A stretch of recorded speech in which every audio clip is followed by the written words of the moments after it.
right. I see people. We'll give everyone a couple of minutes. Hi, everybody. Please enjoy my like Beyonce wind machine situation. There's a fan just off screen because it's 800 million degrees in my office today. Welcome, everybody. We'll give everyone a hot minute to get themselves situated in case they're sprinting from another meeting or another Teams window, I guess. And then we'll dive into DM benchmarks. Because everybody see the screen? Everyone hear me okay? Throw me the emoji of your choice in the comments so that I know. Hello, Robert.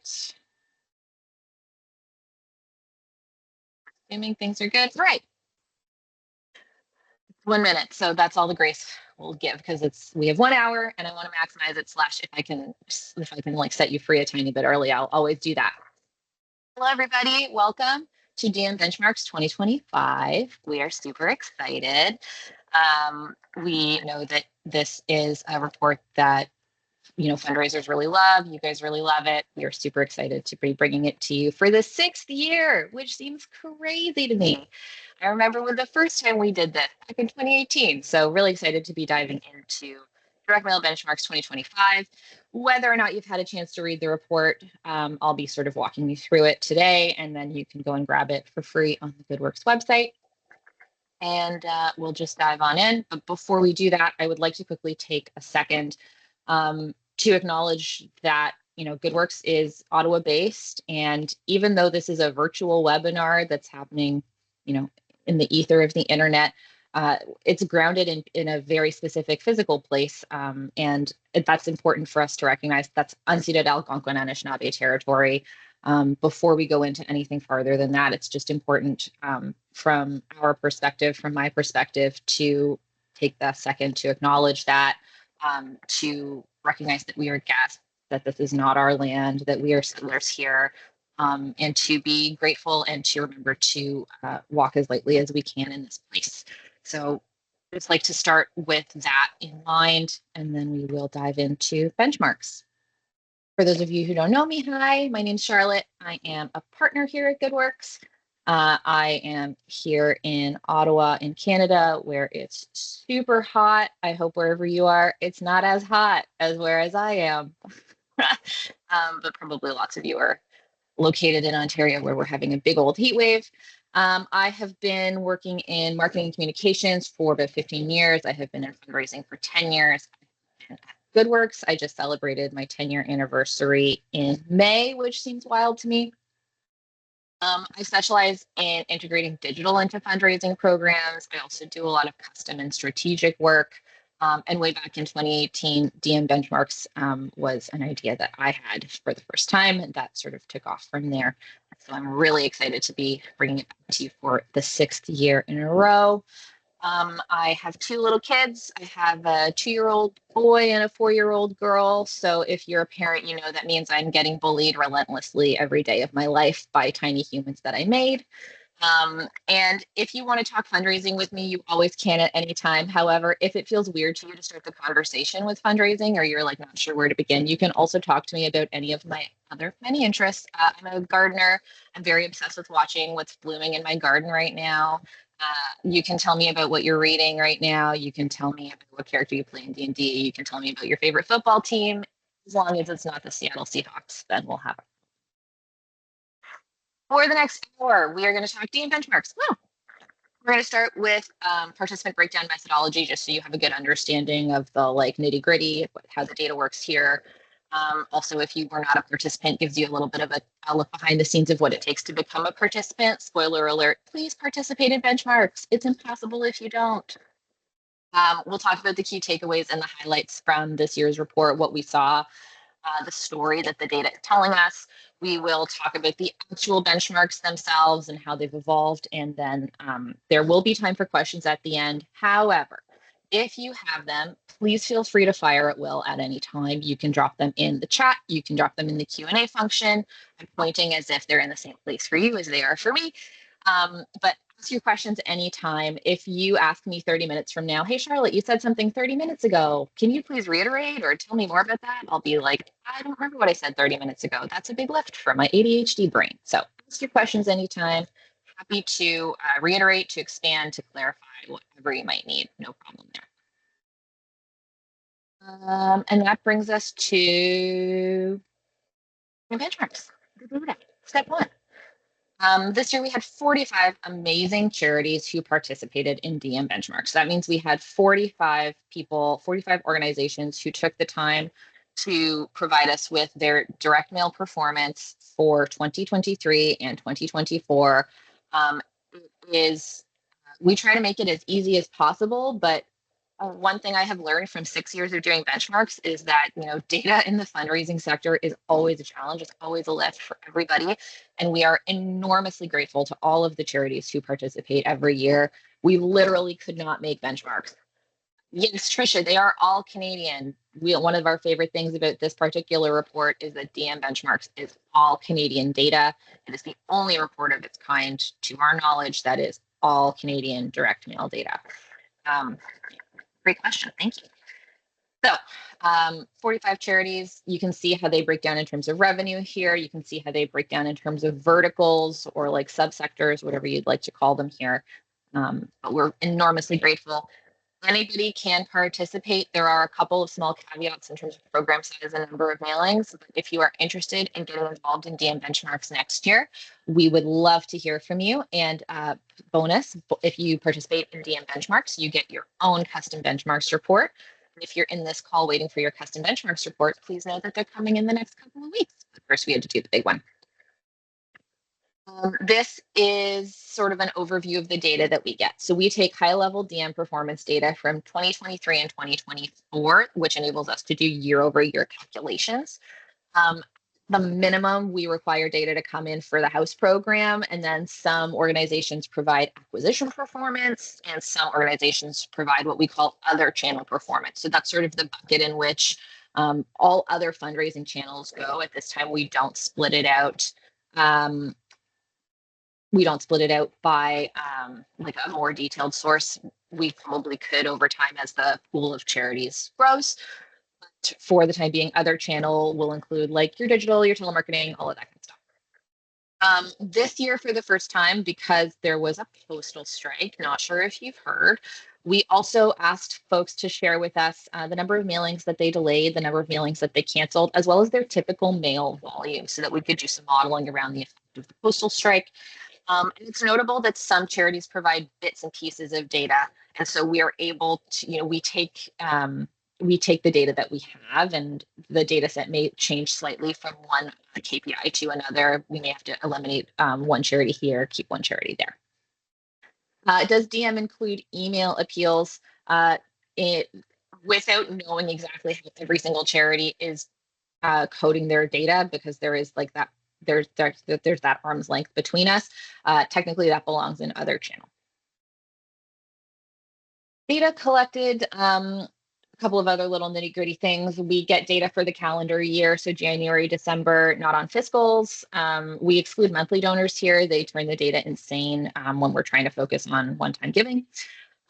We have house and acquisition data here. So house is basically donors who have any giving history to a given organization before. They have made a gift at some time, whereas acquisition is completely new donors. They have no giving history to you at all.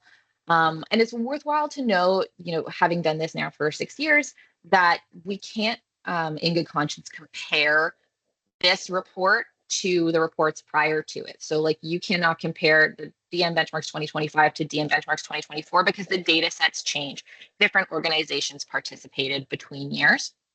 And so what you'll notice is throughout when there are year-over-year comparisons, that's within this data set, that's within this group of charities who gave us 2 years of results, and in some cases 3 years, where we get into reactivation rates.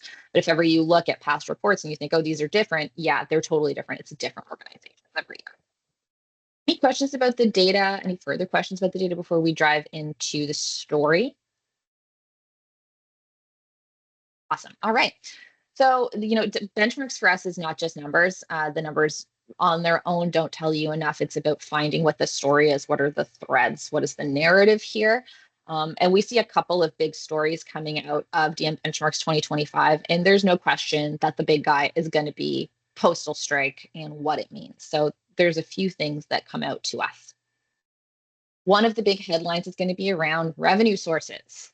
So here we've got two donut charts. I own and acknowledge the donut charts and pie charts and other baked good charts have imperfections and are not the best way to visualize data. But in this case, I think they are a good data visualizer because there's what I want you to really see is this transition. So when you look at these two sources, what you see is that between 2023 and 2024, digital or other channel, that pink bar drives more revenue year over year, and direct mail, that green bar, drives less revenue year over year. And that doesn't surprise anybody, right? We had a postal strike, so we didn't have the mail. But at the same time, what I look at when I see this is in 2024, even when the mail wasn't in market for its biggest season of the year, it still drove more revenue than all the other channels in play for our participants. It drove 56% more revenue. So yes, mail did drive less revenue year over year, dropped from 67% to 61%, but it's still a really dominant revenue generator for all of our participants. And in a sector where we talk a lot about, is direct mail dying? People don't give to the mail. Is this still relevant? And at the same time, there's a lot of focus on doing something innovative, doing something new, not doing things the way we've done it before. What this data tells me is that those classic, tried and true traditional channels that are maybe not the most exciting, maybe not the shiniest, are still powerhouses. You know, mail is still your dominant revenue source here in a year where it's not even in play for its best part. You're getting like the worst of direct mail, and it's still a dominant force here. So that's one of our big headlines this year is even out of market for year end, direct mail is still a hugely dominant force. The postal strike obviously is a huge theme this year, and you're probably going to tire of me talking about it, but I'm really sorry. I have to. That's what we see. The direct mail revenue down 8%, other channel revenue up 21%. That's pretty much what you saw in those two donut graphs. And not a surprise, obviously, with direct mail not being in play with postal strike, we start to see a shift. But I think the big question a lot of us had, or a lot of us are getting from boards and leadership is, well, did everyone just go online to give? And I would suspect that there's been a lot of hypotheses around that, that if we get rid of direct mail, people will just go online to give. That's not quite what we saw, or the data paints a really interesting picture is maybe a better way to put it. So overall revenue, and when I say overall, I mean revenue from all of our sources, direct mail and other channel, was flat year over year, grew like 1.2%. And so the instinct might be like, oh, all of those mail donors just went and gave online, no biggie. This is a great case for cutting direct mail. It's not necessary because revenue didn't really change. Revenue basically stayed the same. We had no postal strike impact. Just kidding, not actually the case, because total donors, so donors from all channels, mail and other channel, goes down by 9%. In practice, that's like 30,000 donors for our participants. And, oh, sorry, spoiler alert. In practice, that's like 30,000 donors for our participants. And what that means is that revenue stays flat, but less people give. And that makes total sense when we factor in that more people were giving online proportionally, because online donors give more. Their average gift is higher. That's always been the case. It remains the case this year when we look at our benchmarks between integrated and other channel and mail. So what we had was an increase in people giving online. So those people give more generously, which probably offset the overall loss of donors, that 9% drop in donors, to yield the revenue being fairly flat year over year for our participants. And it's a tricky thing to see when you look only at revenue, which is often the lens that we see organizations take, especially when you're looking at boards and there's a big focus on the budget and the bottom line. If you only looked at revenue, you might look at this and think revenue was flat, direct mail didn't, there was no difference in the postal strike, but giving went, like total donors went down by 9%, 30,000 people. That's huge. And when we think about renewal rates, when we think about reactivation rates, we get to those benchmarks, and you think about that's 30,000 people that are participants, those 45 charities didn't renew. Renewal rates are closer to 50 to 60%. Reactivation rates are closer to 11%. Would you rather get 50% of those people back or 11? Like that's going to be really major in the coming years. We are going to feel a knock on here. But if you have the inclination to understand the postal strike in a more numerical, less trend oriented context, we've also done some of that modeling for you. So our participants reported that about 33% of them canceled a house mailing entirely as a result of the strike, and 97%, almost every single organization we worked with, delayed a house mailing in some way. And so based on typical mail volume and average revenue per mailing, we are estimating that our participants lost about $2.5 million in revenue just from the canceled mailings. It's really hard for us to quantify what got lost from the delayed mailings. Because they lost their timeliness. Lots of them wound up going Jan Feb, and so they didn't get necessarily the push from year end, but they did still go, so they did still raise some revenue, but we don't see that reflected in DM Benchmark's 2025 data set because the calendar year is what we use. And also they lost the lift from the halo effect of integration at year end. We know lots and lots of people were going to run integrated campaigns, and then when there was a postal strike, they ran the digital part at year end, and then they dropped the mail when they were able to. And so neither channel was able to lift the other. So 2.5 million is what we think our participants lost just based on the mailings they canceled. And we know it's greater than that based on the mailings that were delayed. We just can't quantify that as well in good faith.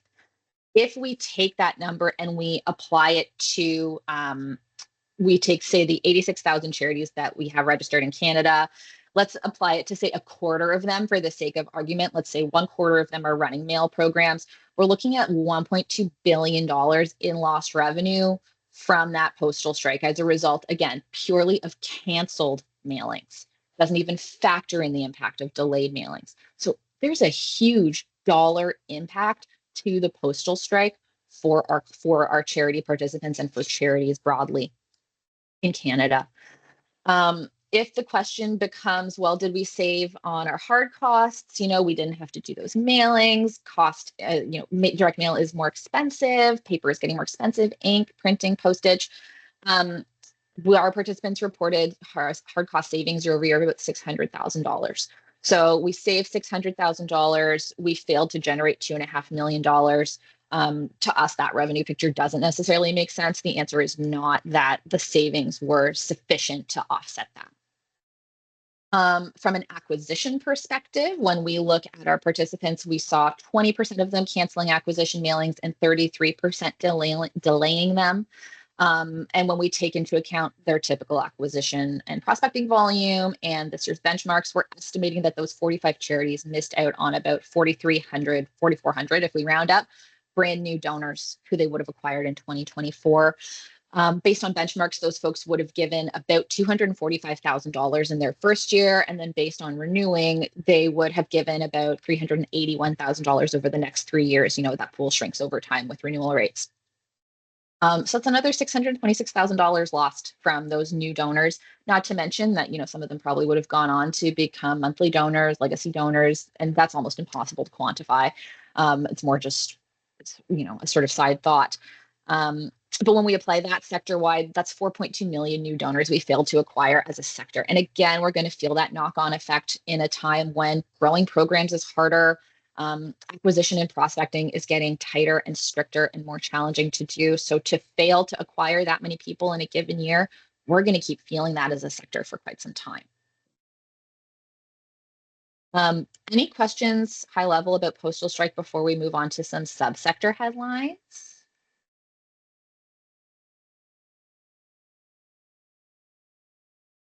Those of you who have seen benchmarks before, you'll know that when we have enough organizations in a given vertical, we do subsector benchmarks to give those folks the opportunity to really compare themselves to similar organizations. So this year, our first subsector benchmark is hospital foundations. We were able to produce them last year too, and we're super excited to do it again. This year is interesting in that we see a less marked difference between hospital foundations and the rest of the sector in 2024 than we have in past years. And I say that with the sort of recognition or caveat again that we can't necessarily compare reports year over year. And I'm not making a clear, strict comparison. I'm more just an observation that in past years, there have been times when hospital foundations are like completely different in every KPI, not the same this year. House response rates down a little bit. They go down from 5.8% to 5.7% for hospital foundations, so slightly less than the rest of the sector.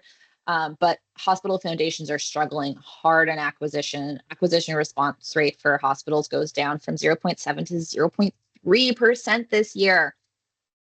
And we have some suspicions about what's happening here because we sort of see this going on across the board a little bit with hospital foundations. There seems to be a marked trend.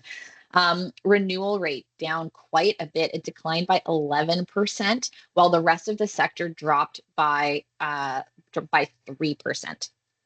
So across the sector, we saw renewal rates get a little bit worse, but they got a lot worse for hospital foundations comparatively. And we continue to see average gift well above the sector. It's $191 for hospital foundations versus $112. Also, if you're panicking trying to write these numbers down, we got you. Please don't worry about it. I'll show you all the numbers in the deck, and also you can download the report. So it's all in there. And cost to acquire is quite a bit higher this year. It is a little bit higher than the sector. What we think is happening here, and Pauline, this is a little bit of an answer to your question, kind of, but not maybe a total answer to your question, is we think that this is a reflection of the way that Canadians are feeling about their healthcare systems. There's lots of research, there's lots of public opinions to back this. Canadians are feeling a little bit disenfranchised with the healthcare system. They're seeing long wait times. They're seeing, huge congestion. They're seeing, you go to the ER and you wait 24 hours. It's a tough time to be fundraising for healthcare. And when we look at things like acquisition response rates being so low, well, it's really hard to get new grateful patients in the door when their experience wasn't awesome, which isn't to say anything about how hard our hospitals are working, our healthcare providers are working. It's just the system is a tough one to support right now. So our best guess, without being able to, we didn't do a public opinion research here. This is literally just KPIs. Our best guess is what we're seeing is that Canadians are struggling to want to give when the system feels so broken. And what more can you do? How will your gift really make a big difference? That's our best guess. New this year, whoop, whoop, we're really excited about this one. We have subsector reports for community and social services. We've never done that one before, but this year we had enough folks in the vertical. This is a super duper mixed vertical. A lot of folks in here. We get like food banks and intimate partner violence organizations and sexual health organizations and shelters and mental health orgs. So, a grain of salt, we acknowledge, still quite mixed. And we did not get enough data to do acquisition benchmarks for this group, unfortunately, but I'm a big believer in done is better than perfect sometimes. And this is one of those places where it's like, if we can give you the house ones, we will give you the house ones. And, hopefully acquisition comes through next year. And we were super glad to do it as well, because community and social services was a very interesting one. The sector saw response rates decline this year, but not community and social services. They rose 6%. They beat the sector by 1.3 percentage points. So bucking the trend there in a pretty meaningful way.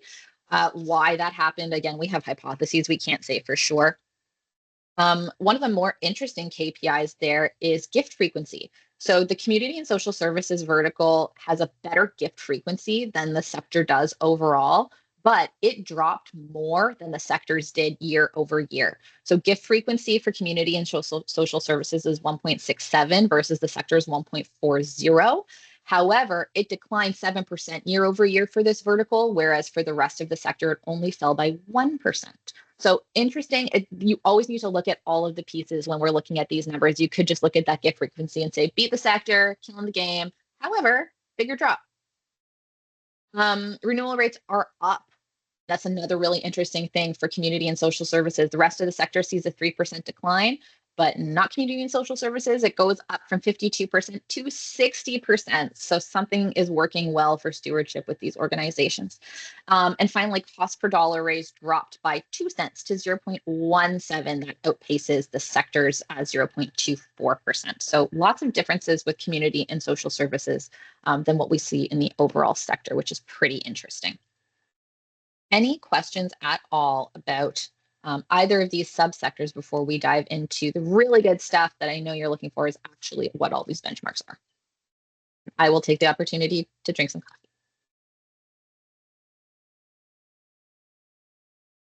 All right, you guys ready? I want to say like drum roll, please, but I can't hear it. All right, here's the goods.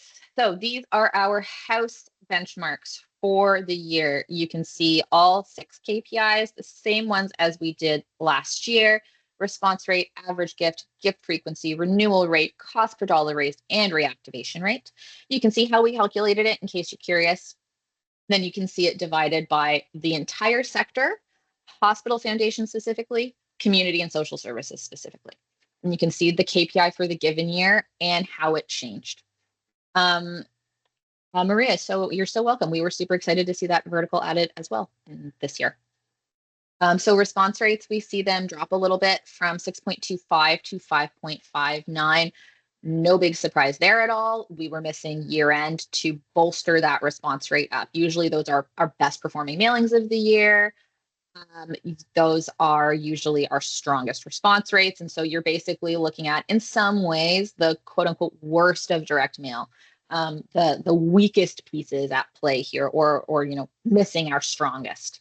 It's like if you were you're playing you're doing sports and you didn't run QB1. If you're playing a football game and you didn't do QB1. Kind of what you see here. So no surprise that we see response rates fall. Average gift increases a little bit from 105 to 112, which we love to see. And I see questions coming in and I'll answer them, but I'm going to run through these first because otherwise I skip back and forth and it's hard. Or I'll get to them as they're relevant. Gift frequency is the number of gifts per active donor per year. There was that question, but I think it got answered. And that stayed flat this year, 1.4. And it typically does stay fairly flat for the most part when I think back to past reports. Again, we can't necessarily compare them, more just like anecdotal trend observation. Renewal rate here is based on direct mail donors, specifically, Catherine. And that declines a little bit from 59% to 61, or from 61% to 59%. Again, no surprise there. We would, frankly, I was surprised that it didn't drop more considering with the strike, what was at play. However, this is what we see in the data, is we see a bit of a decline overall. Cost per dollar raised drops or increases by 1 cent from 23 cents to 24 cents for the sector as a whole. And then reactivation rate is 10.6%. So going back again to the idea that there were, those 30,000 donors that our participants did not renew in 2024. There was 4,400 donors that we didn't acquire. But I'm specifically thinking about those folks that we didn't renew. Now those donors are lapsed, right? And now we're only going to renew 10% of them when we could have renewed 59% of them. Like, that is going to be really major. We are going to see that in 2025. We are going to see that in 2026 as our files struggle to grow because we missed out on a year functionally. So that will be a really important thing to be keeping in mind as we're looking at results in the coming year. But these are our house benchmarks. So to reiterate, these are the benchmarks for house files. This is anyone who had a gift on file, had any giving history, and they're giving through the mail. Any questions about anything you're seeing here? I sort of walked you through that all subset, but there's lots of interesting stuff going on as well with hospital and communities. I particularly think, again, we see that low reactivation rate for hospital foundations. I think that goes back again, for example, we start a class action suit against the post office for lost revenues. Ooh, no comment. That is a very complicated one, and I don't think we are the people to get into it. 6.7% reactivation rate for hospital foundations. I think we again see the impacts of people really struggling with the healthcare system broadly. Meanwhile, when we see this lift for community and social services, we see that higher gift frequency, that better renewal rate, that better reactivation rate. I think what we're seeing there is that there's Canadians are, and I say this anecdotally, this is not what like the data explicitly says, it's just, my hypotheses for what we see. Canadians are really aware that people in Canada are really aware that folks are struggling, that, food bank use is up, that mental health is a greater struggle than it's ever been. There's a real awareness for that. It's a prominent news story. And as much as, there is, there's lots of data to show you that Canadians feel more isolated and less focused on community than they've ever felt. What I see when I look at community and social services is people really stepping up and giving and supporting the people in their communities. I also think that this comes back to a lot of appetite for organizations that make a difference, quote unquote, in your backyard, that you feel like you can see, you're helping your neighbors, you're supporting the people that are around you, that sort of localized impact. I think people feel a lot of appetite for it. I think that's part of what we see with community and social services as well. Again, all conjecture on my part. Acquisition benchmarks. So this is talking about people who are giving through the mail, who are being prospected for through the mail, who have zero giving history with a given organization. Same KPIs as last year as well, nothing new here. Response rate, average gift, and cost to acquire once again. So we see a slight decline in response rates from 0.75 to 0.67, except for hospital foundations, again, where we see really a substantial decline, and we think we have a sense of why. Average gift also comes down. So that's a tough one, from 68 to 56, $12.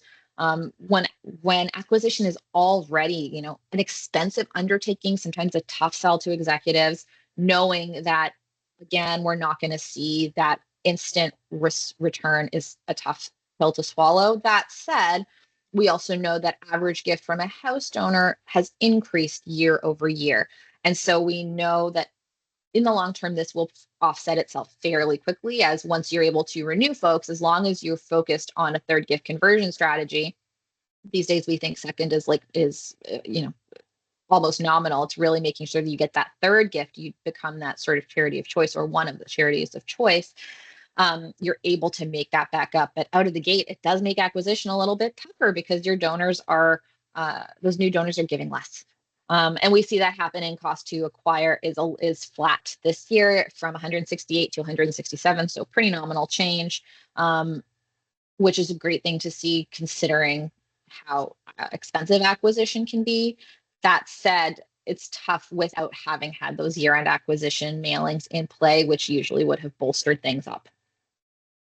Again, this year we were able to look at acquisition by source, which is really exciting.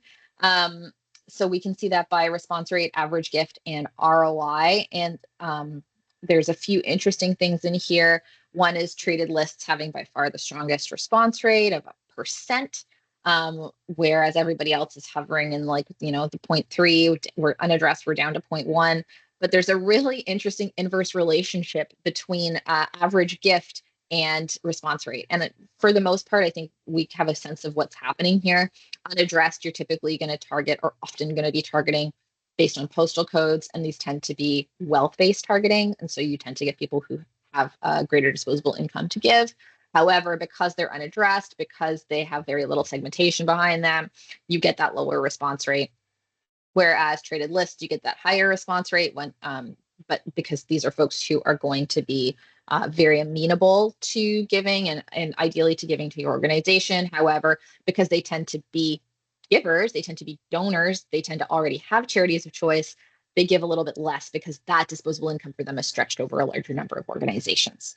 So you see a mix here in terms of ROI, and that just comes back to the idea that typically you're going to need some sort of mix in play in order to really see growth in your file. And that's exactly what we saw as far as sources this year. Organizations listed a mix, but rented and traded lists do remain the dominant force. Interesting to see how that's going to evolve in the coming months. Ex-patients, obviously, for hospitals is quite specific and not even in every province. And then other, we had things in there. We had some folks doing face-to-face. We had some folks doing peer-to-peer. We had some folks who were prospecting quite heavily in volunteers, things like that. Any questions at all about any of our acquisition sources or any of the acquisition benchmarks? All right, brings us to our last batch of benchmarks, and that is integrated or combined, we sometimes call it. So this is where we're looking at the amalgamation of the mail and those other channel places. And here you see it split in two ways. So you'll see response rate and combined response rate. Response rate speaks only to other channel, only to that other channel bucket. And you'll remember that that has like a variety of stuff in it. And then combined response rate marries together other channel and mail. Two questions. Wait, I'm going to go back to my pie chart because they're both acquisition related. Curious if FSI performed better because of the postal strike. That I don't know. Unfortunately, it's a good question. And then Megan, the pie chart you just showed with acquisition sources, that would be all orgs. Correct, all orgs. I imagine ex-patients do represent a larger source for hospital foundations, and I don't have that table, unfortunately. So integrated KPIs here. You've got them just for other channel, and you've got them combined for like a fully integrated view. And I think this is super duper interesting. Response rate increased. Other channel response rate increased from 1.66% to 2.31. No shock there. Yeah, slides will be shared, but also you can download the report, Sarah, off of the website, goodworksco.ca, and they are all there as well. No problem. I got you. No surprise that response rate, other channel response rate would increase this year. We had a postal strike and people did give online. There's no part of me here that's trying to tell you that like direct mail donors didn't give online. That's not what happened. It's just that your whole direct mail program did not migrate online. So we see that lift here. And then when we combine it all together, so DM and other, we get an 8.11% response rate. So that's being able to take a really integrated look at your fundraising program. And we see that still decline a little bit, 8.23 versus 8.11. So again, we see that there's a little bit of an impact there. And if I layer this with a piece of research we did back in 2021, Changing Tides, what we saw there was that 60% of gifts that were triggered by mail get made online. And I think that story is one that's really relevant here because it's not that donors are mail donors or online donors necessarily. It's that all of these channels work in concert. So while we do see a lift in online giving, we probably would have seen a bigger amount of mail.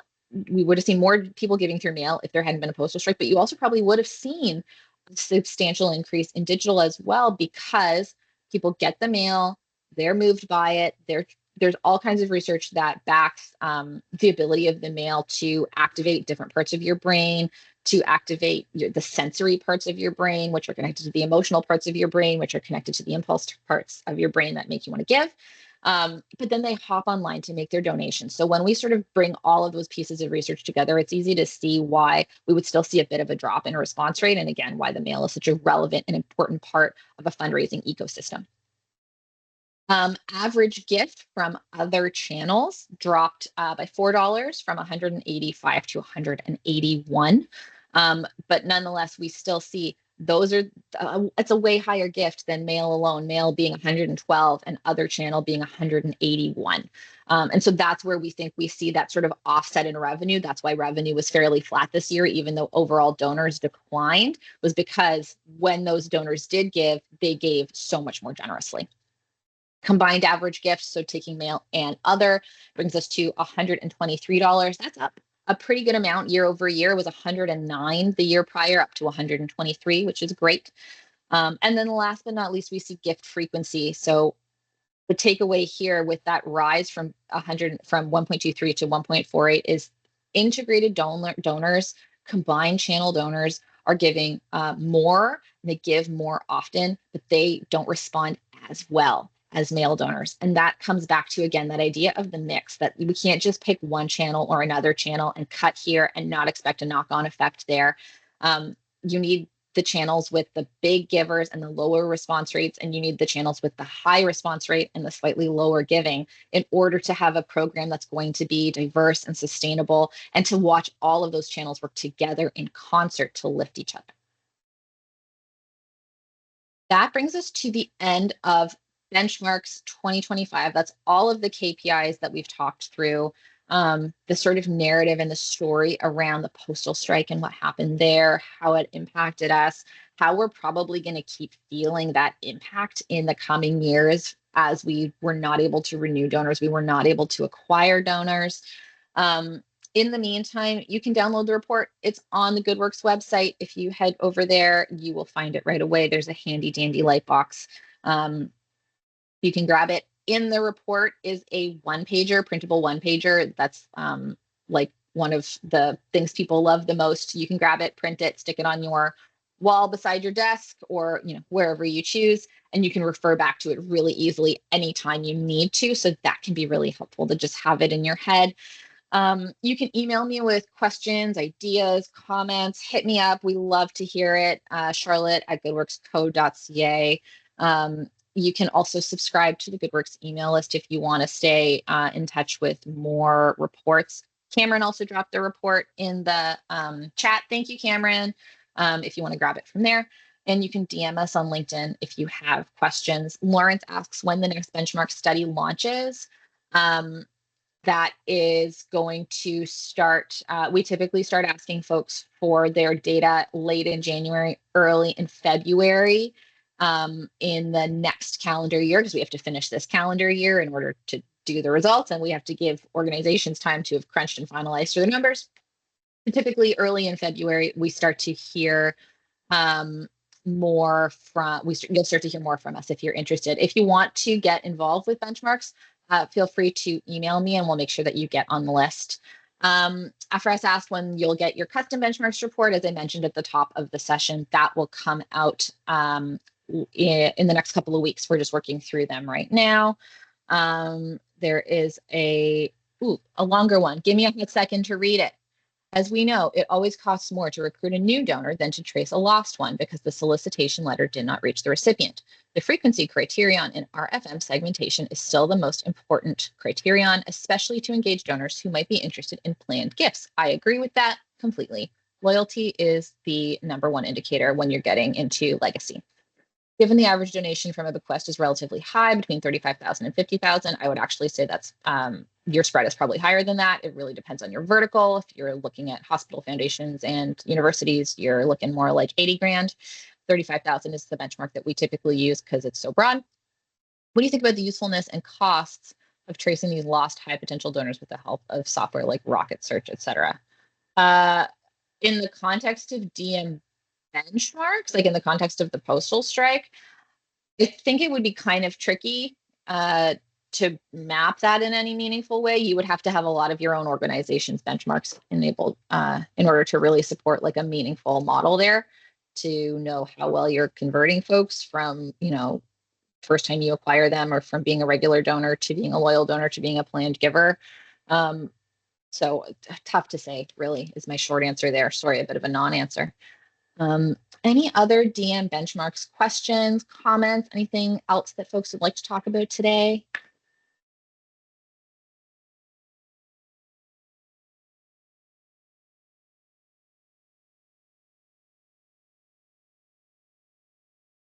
Amazing. Well, in that case, I can let folks go a little bit early. You can win back 15 minutes, which is always my objective.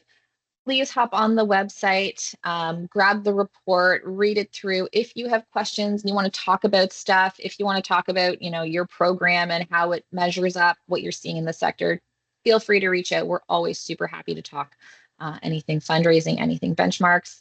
And thanks everyone for joining me today, and we'll see you next time.